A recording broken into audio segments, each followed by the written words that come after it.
ಏನೋ ಕಷ್ಟ ಹೇಳ್ಕೋಬೇಕು, ಫ್ರಸ್ಟ್ರೇಷನ್ ಹೊರಕ್ಕೆ ಹಾಕ್ತಾಯಿದ್ದೀವಿ. ಆಪೋಸಿಟ್ ಸೈಡಿಂದ ಸಿಂಪತಿ ಸಿಗುತ್ತಾ, ಸೊಲ್ಯೂಷನ್ ಸಿಗುತ್ತಾ?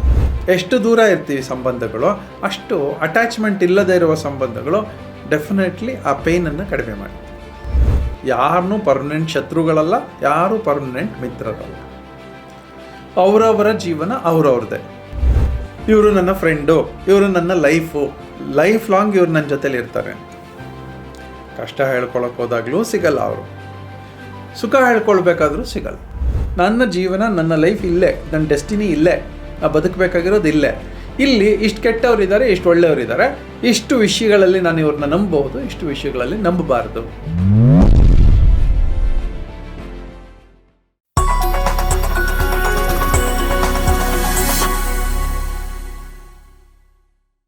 ನಮಸ್ಕಾರ, welcome to 4M management of mad monkey mind with Yogatma Srihari ಅವರು.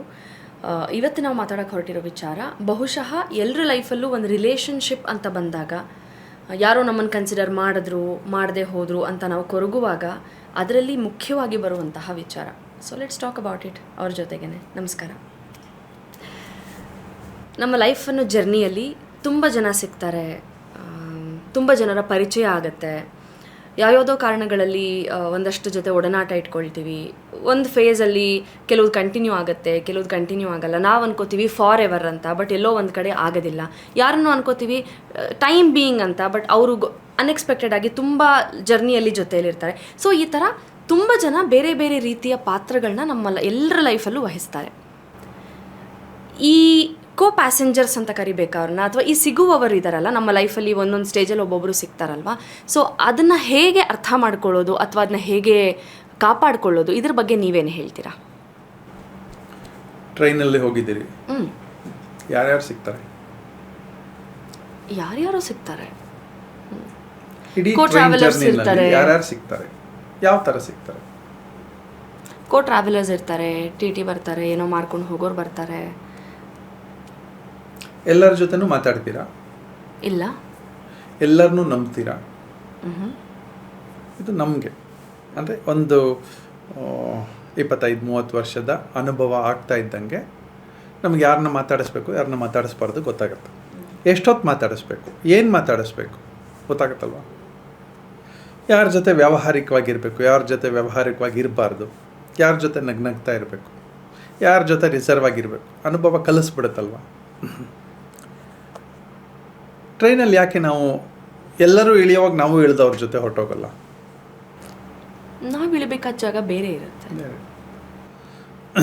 ಥ್ರೂ ಔಟ್ ಲೈಫ್ ನಮ್ಗೆ ಹೀಗೆ ಜನ ಸಿಗೋದು.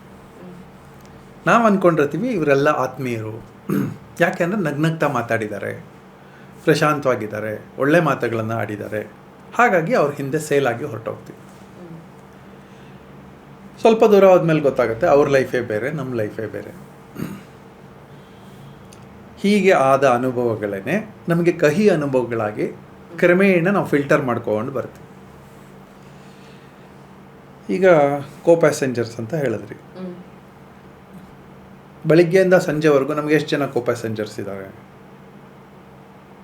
ಮನೆಯಲ್ಲಿ, ಅಕ್ಕಪಕ್ಕದ ಮನೆಯಲ್ಲಿ, ಬಂಧುಗಳಲ್ಲಿ, ಮತ್ತು ಆಫೀಸಲ್ಲಿ, ಕೆಲಸದ ಜಾಗದಲ್ಲಿ. ನೋನ್ ಅನ್ನೋನ್ ಕೋ ಪ್ಯಾಸೆಂಜರ್ಸ್ ತುಂಬ ಇರ್ತಾರೆ. ಕಷ್ಟ ಹೇಳ್ಕೋಬೇಕು, ಯಾರ ಜೊತೆ ಹೇಳ್ಕೊಳ್ಳೋದು? ಹೇಳ್ಕೊಳ್ಳಿಕ್ಕೆ ಜನವೇ ಇಲ್ಲ. ಹೇಳಿದ್ರೆ ಏನು ಸಿಗುತ್ತೆ? ಒಂದು ನೆಮ್ಮದಿ ಸಿಗುತ್ತಾ? ಇಲ್ಲ. ಫ್ರಸ್ಟ್ರೇಷನನ್ನು ಹೊರಕ್ಕೆ ಹಾಕ್ತಾ ಇದ್ದೀವಿ. ಏನೋ ಕಷ್ಟ ಹೇಳ್ಕೋಬೇಕು, ಫ್ರಸ್ಟ್ರೇಷನ್ ಹೊರಕ್ಕೆ ಹಾಕ್ತಾ ಇದ್ದೀವಿ. ಆಪೋಸಿಟ್ ಸೈಡಿಂದ ಸಿಂಪತಿ ಸಿಗುತ್ತಾ, ಸೊಲ್ಯೂಷನ್ ಸಿಗುತ್ತಾ? ಕೆಲವು ಕಡೆ ಎರಡೂ ಸಿಗಲ್ಲ, ಕೆಲವು ಕಡೆ ಎರಡೂ ಸಿಗ್ಬೋದು. ಸೊ ಹೀಗೆ ನಮ್ಮ ಕೋ ಪ್ಯಾಸೆಂಜರ್ಸ್ನ ನಾವು ಡಿವೈಡ್ ಮಾಡ್ಕೊಂಡು ಹೋದರೆ ಇವರನ್ನು ಸ್ವಲ್ಪ ಹೊತ್ತು ನಂಬೋದು, ಇಷ್ಟು ವಿಷಯಕ್ಕೆ ನಂಬೋದು. ಇನ್ನೊಂದು ಸ್ವಲ್ಪ ಪ್ಯಾಸೆಂಜರ್ಸ್ನ ಇನ್ನೊಂದು ಸ್ವಲ್ಪ ಜಾಸ್ತಿ ನಂಬಬಹುದು. ಈಗ ನಮ್ಮ ಮನೆಯವರು, ನಾವು ನಂಬ್ತೀವೋ ನಂಬಲ್ವೋ, ಜೊತೇಲಿ ಇರಬೇಕೋ ಇಲ್ವೋ, ಇದ್ದೇ ಇರ್ತೀವಿ. ಯಾಕೆ ಅಂದರೆ ಅವ್ರ ಜೊತೆ ವೆಡೆಡ್ ಫಾರ್ ಲೈಫ್ ಅಂತ, ತಂದೆ ತಾಯಿಯಿಂದ ಹಿಡಿದು ಮಕ್ಕಳವರೆಗೆ. ಎಲ್ಲರೂ ಖುಷಿಯಾದ ಅನುಭವನೇ ಕೊಟ್ಟಿರ್ತಾರಾ? ಇಲ್ಲ, ನೋವಿನ ಅನುಭವ ಕೊಟ್ಟಿರ್ತಾರೆ. ಯಾಕೆ ಅಂದರೆ ನಾವೇ ಭಿನ್ನ, ನಮ್ಮ ಇಮ್ಮಿಡಿಯೇಟ್ ಆಪೋಸಿಟ್ ಪರ್ಸನ್ ಇನ್ನೂ ಭಿನ್ನ. ಅವ್ರ ರಿಲೇಷನ್ನೂ ಆಗಿರ್ಬೋದು. ಸ್ಪೌಸ್ ಆಗಿರ್ಬೋದು, ಅಪ್ಪ ಅಮ್ಮನೇ ಆಗಿರ್ಬೋದು, ಅದು ಯಾಕೆ ದೇವರೇ ಆಗಿರ್ಬೋದು. ಅವರು ಬಂದ್ರೂ ಕೂಡ ಸ್ವಲ್ಪ ಹೊತ್ತಾದಮೇಲೆ ಅವ್ರ ಮೇಲೆ ಬೇಜಾರು ಶುರು ಆಗುತ್ತೆ. ಅದಕ್ಕೆ ಎಕನಾಮಿಕ್ಸಲ್ಲಿ law of diminishing marginal utility ಅಂತ ಇದೆ. ಸಂಸ್ಕೃತದಲ್ಲಿ ಅತಿಪರಿಚಯಾತ್ ಅವಜ್ಞಾತ್ ಅನಾದರೋಭವತಿ ಅಂತಲೂ ಇದೆ.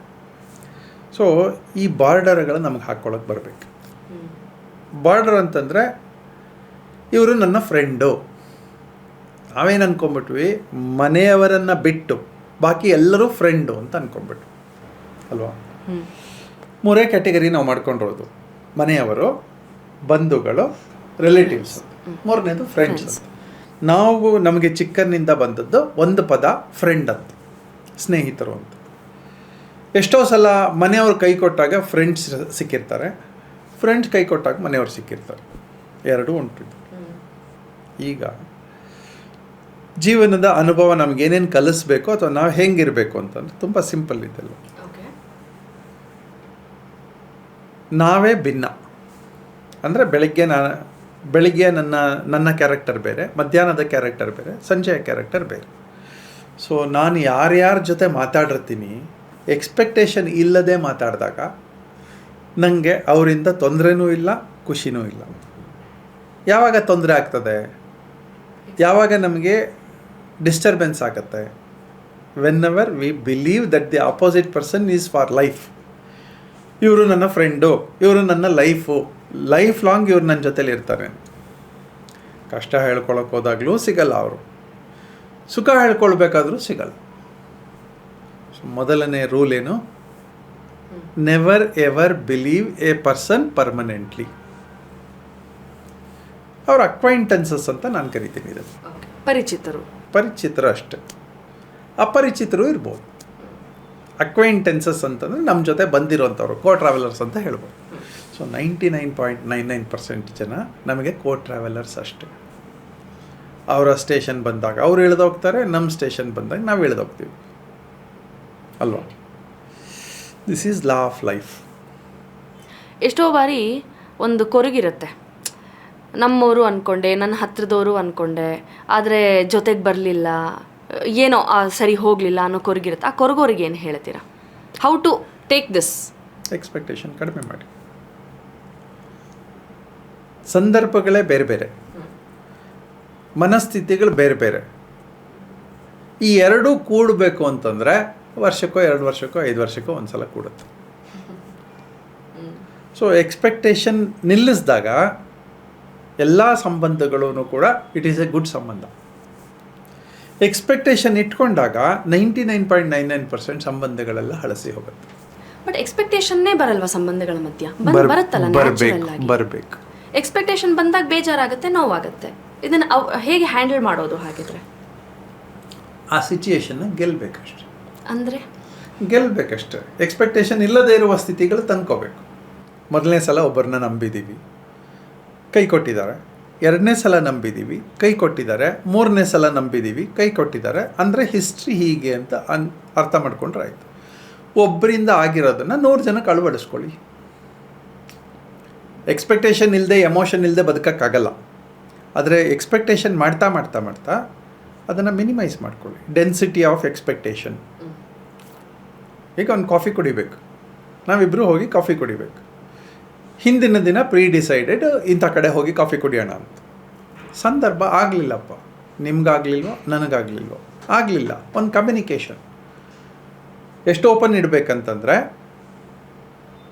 12 ಗಂಟೆಗೆ ಕಾಫಿ ಕುಡಿಬೇಕು ಅಂತ ಅಂದ್ಕೊಂಡಿತ್ತು.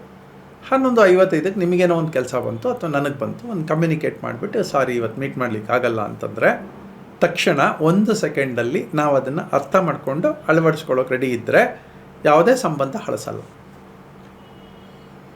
ನಾನು ನಿಂಗೆ ಹೇಳಿದ್ದೆ, ನೀನು ನಂಗೆ ಹೇಳಿದ್ದೆ, ನಾವು ಇಂಥ ಕಡೆ ಹೋಗಬೇಕಾಗಿತ್ತು, ನಂಗೆ ಬೇರೆ ಏನೇನೋ ಕೆಲಸ ಇತ್ತು, ಇವೆಲ್ಲ ಲಿಂಕ್ ಹಾಕ್ಕೊಂಬರ್ತೀವಲ್ವ, ಆವಾಗ ಸಂಬಂಧಗಳು ಹಳಸೋಗುತ್ತೆ. ಅಕ್ವೈಂಟೆನ್ಸಸ್, ಫ್ರೆಂಡ್ಸ್. ಅಕ್ವೈಂಟೆನ್ಸಸ್ ಜೊತೆ ಎಲ್ಲ ಹೇಳಲ್ಲ, ಆದರೆ ಫ್ರೆಂಡ್ಸ್ ಜೊತೆ ಸ್ವಲ್ಪ ವಿಷಯಗಳನ್ನು ಹಂಚ್ಕೊಳ್ಳೋಕೆ ರೆಡಿ ಇರ್ತೀವಿ. ಆ ಫ್ರೆಂಡ್ ಮನೆಯವರು ಆಗ್ಬೋದು, ಹೊರಗಡೆಯವರು ಆಗ್ಬೋದು, ರಿಲೇಷನ್ ಆಗ್ಬೋದು, ಇವರೆಲ್ಲರೂ ಫ್ರೆಂಡ್ಸ್. ಅಂದರೆ ಇನ್ನೊಂದು ಸ್ವಲ್ಪ ಗಾಢವಾಗಿ ಇನ್ಫಾರ್ಮೇಷನ್ನ ಕೊಟ್ಟು ತೊಗೋತೀವಿ. ಕೊಟ್ಟು ತೊಗೊಂಡಾಗ ನಮ್ಮ ಮೇಲೆ ದಬ್ಬಾಳಿಕೆನೋ ಅಥವಾ ನಮ್ಮ ಸ್ಥಿತಿಯನ್ನು ಮಿಸ್ಯೂಸ್ ಮಾಡೋದಕ್ಕೋ ಯಾರ್ಯಾರು ರೆಡಿ ಆಗ್ತಾರೆ ಅವ್ರು ಯಾರೋ ಫ್ರೆಂಡ್ಸ್ ಅಲ್ಲ, ಹಿಂದಿನ ಬಾಕ್ಸಿಗೆ ಹಾಕೊಂಡ್ಬಿಟ್ರೆ ಆಯ್ತು, ಅವ್ರ ಅಕ್ವೆಂಟೆನ್ಸಸ್. ಯಾರ ಜೊತೆ ನನ್ನ ಕಷ್ಟವನ್ನೂ ಹೇಳ್ಬೋದು, ಸುಖವನ್ನೂ ಹೇಳ್ಬೋದು, ನನ್ನನ್ನು ಮಿಸ್ಯೂಸ್ ಮಾಡಲ್ಲ, ಆ ಫ್ರೆಂಡ್ಸನ್ನು ನಾವು ಸೋಲ್ಮೇಟ್ಸ್ ಅಂತ ಕರಿತೀವಿ. ಅದು ಮನೆಯವರಾಗಿರ್ಬೋದು, ಹೊರಗಡೆಯವರಾಗಿರ್ಬೋದು, ಅಥವಾ ಗೊತ್ತಿಲ್ಲದೆ ಇರುವ ಯಾರೋ ಒಬ್ಬರು FB ಫ್ರೆಂಡ್ ಆಗಿರ್ಬೋದು. ನನ್ನ ನೋವನ್ನು ನಾನು ಬಂದು ಹೇಳ್ಕೊತೀನಿ ಅಥವಾ ನನ್ನ ಖುಷಿಯನ್ನು ಬಂದು ಹೇಳ್ಕೊತೀನಿ. ಹೇಳ್ಕೊಂಡಾಗ ಇನ್ನೊಬ್ಬರು ಅದನ್ನು ಮಿಸ್ಯೂಸ್ ಮಾಡದೇ ಇದ್ದರೆ they are called A soulmates. ಸೋಲ್ ನನ್ನ ಆತ್ಮಸಾಕ್ಷಿಯಾಗಿ ಅಥವಾ ನನ್ನ ಆತ್ಮಕ್ಕೆ ಹತ್ತಿರವಾಗುವವರು. ಅವ್ರ ಜೊತೆನೂ ಅಷ್ಟೇ ಆ ಡಿಸ್ಟೆನ್ಸನ್ನು ದೂರ ಇಟ್ಟರೆ ಒಳ್ಳೆಯದು. ಎಷ್ಟು ದೂರ ಇರ್ತೀವಿ ಸಂಬಂಧಗಳು, ಅಷ್ಟು ಅಟ್ಯಾಚ್ಮೆಂಟ್ ಇಲ್ಲದೇ ಇರುವ ಸಂಬಂಧಗಳು ಡೆಫಿನೆಟ್ಲಿ ಆ ಪೇಯ್ನನ್ನು ಕಡಿಮೆ ಮಾಡುತ್ತೆ. ಅಟ್ಯಾಚ್ಮೆಂಟ್ ಎಕ್ಸ್ಪೆಕ್ಟೇಷನ್ ಇದ್ದೇ ಇದೆ. ಈಗ ನನ್ನ ಮಕ್ಕಳು ಅಂತ ಅಂದ್ಕೊಳ್ತೀವಿ, ಅಥವಾ ನೀವು ನಿಮ್ಮ ಮಕ್ಕಳು ಅಂತ ಅನ್ಕೋತೀರಿ. ಮಗಳು ಮಗ ಬರಬೇಕಪ್ಪ, ಇಷ್ಟೊತ್ತಿಗೆ ಬರಬೇಕು, ನಾ ಖರ್ಚಾಗಕ್ಕೆ ಬರಬೇಕು ಅಂತ ಅನ್ಕೋತೀವಿ. ಬರಲ್ಲಪ್ಪ, ಅವಾಗೇನಾಗುತ್ತೆ, ನಮಗೆ ಪೇಯ್ನ್ ಆಗುತ್ತೆ, ಫ್ರಿಕ್ಷನ್ ಆಗುತ್ತೆ. ಭಗವದ್ಗೀತೆ ಶುರುವಾಗುತ್ತೆ, ಧ್ಯಾಯತೋ ವಿಷಯಾಂ ಪುಂಸ ಸಂಗಸ್ತೇಶೋಪಜಾಯತೆ ಅಂತ. ನಮಗೆ ಯಾವುದೋ ಒಂದು ವಿಷಯದ ಮೇಲೆ ಆಸಕ್ತಿ ಹುಟ್ಟಿದ ತಕ್ಷಣ ಅದಕ್ಕೆ ಅಡಿಕ್ಟ್ ಆಗ್ತೀವಿ. ಅಡಿಕ್ಟ್ ಆಗ್ತಾ ಆಗ್ತಾ ಆಗ್ತಾ ಅದರ ಮೇಲೆ ಕಾಮ, ಕ್ರೋಧ ಎಲ್ಲ ಆಗಿ ಬುದ್ಧಿಭ್ರಮಣೆ ಆಗುತ್ತೆ, ಜಗಳಗಳಲ್ಲಿ ಎಂಡ್ ಆಗುತ್ತೆ. ಸೊ ಮೊದಲನೇದು, ಯಾರನ್ನೂ ಪರ್ಮನೆಂಟ್ ಶತ್ರುಗಳಲ್ಲ, ಯಾರೂ ಪರ್ಮನೆಂಟ್ ಮಿತ್ರರಲ್ಲ. ಅವರವರ ಜೀವನ ಅವರವ್ರದ್ದೇ, ನಮ್ಮ ಜೀವನ ನಮ್ಮದು, ನಿಮ್ಮ ಜೀವನ ನಿಮ್ಮದು. ಹೀಗೆ ಯಾವಾಗ ಅರ್ಥ ಮಾಡ್ಕೊಳ್ಳಿಕ್ಕೆ ಶುರು ಮಾಡ್ತೀವಿ ಆವಾಗ ಎಕ್ಸ್ಪೆಕ್ಟೇಷನ್ನು ಕಮ್ಮಿ, ಫ್ರಿಕ್ಷನ್ನು ಕಮ್ಮಿ. ಇದಕ್ಕೆ ಧ್ಯಾನ ಮಾಡಬೇಕು, ಯೋಗ ಮಾಡಬೇಕು, ಸಂದರ್ಭಗಳು ಬಂದಾಗ ಅನಲೈಸ್ ಮಾಡೋಕ್ಕೆ ಶುರು ಮಾಡಬೇಕು. ಅನಲೈಸ್ ಮಾಡೋಕ್ಕೆ ಮನಸ್ಸು ಒಪ್ಪಲ್ಲ. ನಮ್ಮದು ಎಮೋಷನಲಿ ಅಟ್ಯಾಚ್ಡ್ ಮೈಂಡ್ಸ್, ಪರ್ಟಿಕ್ಯುಲರ್ಲಿ ನಮ್ಮ ಇಂಡಿಯಾ ಅಥವಾ south Indians emotionally attached minds. We come to decision very very fast. ಸ್ವಲ್ಪ ಫಾಸ್ಟ್ ಬದಲು ಆ ಡಿಸಿಷನ್ನ ಅನಲೈಸ್ ಮಾಡಿ ಡಿಸಿಷನ್ಸ್ ತೊಗೊಂಡ್ರೆ ಒಳ್ಳೆ, ಆವಾಗ ಫ್ರಿಕ್ಷನ್ಸ್ ಇರೋದು. ಅಲ್ಟಿಮೇಟ್ಲಿ ನಮ್ಮ ಲೈಫ್ ಜರ್ನಿ ಏನು, ಯಾರು ಅಕ್ವೈಂಟೆನ್ಸಸ್ ಅಥವಾ ಕೋ ಪ್ಯಾಸೆಂಜರ್ಸ್, ಯಾರು ಫ್ರೆಂಡ್ಸ್, ಯಾರು ಸೋಲ್ಮೇಟ್ಸ್, ಇದನ್ನು ಗುರ್ತಾಕಿ ಇಟ್ಕೋಬೇಕು. ಸೋಲ್ಮೇಟ್ಸ್ ಜಾಸ್ತಿ ಇದ್ದಾರೆ ಅಂತಂದರೆ ನನ್ನ ಕ್ಯಾರೆಕ್ಟ್ರು ಅಥವಾ ನನ್ನ ಮೆಚ್ಯೂರಿಟಿ ಸರಿಗಿದೆ ಅಂತ ಅರ್ಥ. ಫ್ರೆಂಡ್ಸ್ ಜಾಸ್ತಿ ಆದ್ರೂ ಕೂಡ ಕ್ಯಾರೆಕ್ಟರ್ ಚೆನ್ನಾಗಿದೆ ಅಂತ ಅನ್ಕೋಬೇಕು. ಶತ್ರುಗಳೇ ಜಾಸ್ತಿ ಆದರೆ ಎಲ್ಲೋ ಏನೋ ಸರಿ ಇಲ್ಲ ಅಂತ ಹುಷಾರಾಗಿರಬೇಕು, ನಮ್ಮನ್ನು ಸರಿ ಮಾಡ್ಕೋಬೇಕು, ಅಥವಾ ಆ ಸಂದರ್ಭಗಳನ್ನು ಅಥವಾ ಆ ಸ್ನೇಹಿತರನ್ನು ಸರಿ ಮಾಡ್ಕೋಬೇಕು. ನಾವು ಸರಿ ಮಾಡ್ಕೊಳ್ಳೋಕ್ಕೆ ಆಗಲ್ಲ ಅನ್ನುವ ಸಂದರ್ಭಗಳು ಬರುತ್ತೆ. ಅಂಥ ಟೈಮಲ್ಲಿ ದೂರ ಇರೋದು ಒಳ್ಳೆ. ಈಗ ಪೊಲಿಟಿಕಲ್ಲಿ ಆಗತ್ತಪ್ಪ, ಮೋದಿ ಅವರಿಗೆ 100 ಶತ್ರುಗಳು, ರಾಹುಲ್ ಗಾಂಧಿಗೂ 100 ಶತ್ರುಗಳು, ಒಳಗಡೆ ಹೊರಗಡೆ ಎಲ್ಲ ಶತ್ರುಗಳೇನೆ. ಆದರೆ ಅವ್ರಿಗೆ ಬದುಕೋಕ್ಕೆ ಬಂದಿದೆ, ಅವ್ರಿಗೆ ಎಕ್ಸಿಟ್ ಆಗ್ತಾಯಿಲ್ಲ. ಮೋದಿ ಆಗಲಿ, ರಾಹುಲ್ ಗಾಂಧಿ ಆಗಲಿ, ಸಿದ್ದರಾಮಯ್ಯ ಆಗಲಿ, ಯಾರೇ ಆಗಲಿ, ಅವ್ರು ಎಕ್ಸಿಟ್ ಆಗ್ತಾಯಿಲ್ಲ. ಅವ್ರು ಅಲ್ಲೇ ಇರ್ತಾರೆ. ಅವ್ರಿಗೆ ಗೊತ್ತು, ಅವ್ರಿಗೆ ನನ್ನ ಜೀವನ, ನನ್ನ ಲೈಫ್ ಇಲ್ಲೇ, ನನ್ನ ಡೆಸ್ಟಿನಿ ಇಲ್ಲೇ, ನಾನು ಬದುಕಬೇಕಾಗಿರೋದು ಇಲ್ಲೇ. ಇಲ್ಲಿ ಇಷ್ಟು ಕೆಟ್ಟವರಿದ್ದಾರೆ, ಇಷ್ಟು ಒಳ್ಳೆಯವರಿದ್ದಾರೆ, ಇಷ್ಟು ವಿಷಯಗಳಲ್ಲಿ ನಾನು ಇವ್ರನ್ನ ನಂಬಬಹುದು, ಇಷ್ಟು ವಿಷಯಗಳಲ್ಲಿ ನಂಬಬಾರ್ದು. ಈ ಡಿಸಿಷನ್ ಅವರಿಗೆ ಅನುಭವ ಕಲಿಸ್ಬಿಡುತ್ತೆ. ಹಾಗಾಗಿ ಅವರೆಲ್ಲ ಟಾಪ್ ಲೆವೆಲ್ ಲೀಡರ್ಸ್ ಆಗಿರ್ತಾರೆ. ನಾವು ಗುಣಗಾಡೋಕ್ಕೆ ಶುರು ಮಾಡ್ತೀವಿ, ಹಾಗೆಲ್ಲ ನಾವು ಲೋಯರ್ ಲೆವೆಲ್ ಲೀಡರ್ಸ್ ಆಗಿರ್ತೀವಿ. ದೊಡ್ಡವರಾಗಬೇಕು ಅಂತಂದರೆ ಇದನ್ನೆಲ್ಲ ಗೆಲ್ತಾ ಹೋಗಬೇಕು. ಹಾಗೆ ಗೆಲ್ಲಬೇಕಂದ್ರೆ ನಮ್ಮ ಒಳಗಡೆ ನಾವು ಚರ್ಚೆನ 100 ಸಲ ಮಾಡ್ಕೋಬೇಕು. ಒಂದು ವಿಷಯ, ಒಂದು ವ್ಯಕ್ತಿಯ ಬಗ್ಗೆ 100 ಸಲ ಚರ್ಚೆ ಮಾಡ್ಕೊಂಡಾಗ ಒಂದು ಡಿಸಿಷನ್ ಗೊತ್ತಾಗುತ್ತೆ. ಹಿಂದಿನ ಎಲ್ಲ ಡಿಸಿಷನ್ಸನ್ನು 100ನೇ ಡಿಸಿಷನ್ ಗೆಲ್ಲುತ್ತೆ. ಹಾಗೆ ಗೆದ್ದುಕೋತಾ ಹೋಗಬೇಕು. ಫ್ರಿಕ್ಷನ್ಸ್ ಕಡಿಮೆ, ನ್ಯೂಸೆನ್ಸ್ ವ್ಯಾಲ್ಯೂ ನಮ್ಮ ಒಳಗಡೆ ನಾವು ಕಡಿಮೆ ಮಾಡ್ಕೊಂಡು ಹೋಗಬೇಕು. ಎಲ್ಲದಕ್ಕೂ ಕಾರಣ ಒಬ್ಬರೇ, ನಾವೇ. ನಮ್ಮ ನೆಗೆಟಿವ್ ಡಿಸಿಷನ್, ನಮ್ಮ ರಾಂಗ್ ಡಿಸಿಷನ್, ನಮ್ಮ ಪೇಯ್ನ್ಸ್, ನಮ್ಮ ಎಕ್ಸ್ಪೆಕ್ಟೇಷನ್ ನಮಗೆ ಪೇಯ್ನ್, ನಮ್ಮ ಡಿಸಿಷನ್ ನಮಗೆ ಪೇಯ್ನ್, ಎಲ್ಲವೂ ಒಬ್ಬರೇ. ಈ ಒಂದು ವ್ಯಕ್ತಿಯನ್ನು ಸರಿ ಮಾಡಿಕೊಂಡ್ರೆ ಸಾಕು. Beautiful, such a strong message. Thank you.